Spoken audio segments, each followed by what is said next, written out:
আসসালামু আলাইকুম ফ্রেন্ডস, কেমন আছেন? আশা করি ভালো আছেন। আমি তেমন একটা ভালো নেই।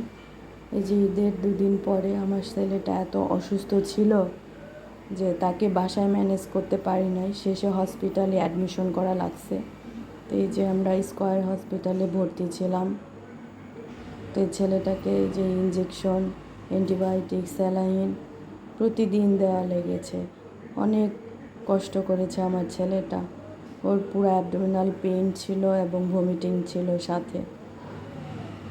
এত কষ্ট করেছে ছেলে, এত ধৈর্য, যে মানুষের ব্যথা হলে চিল্লায়ে কান্না করে। তো আমার ছেলেটা আল্লাহর রহমতে কান্না করেনি, কিন্তু অনেক কষ্ট পেয়েছে।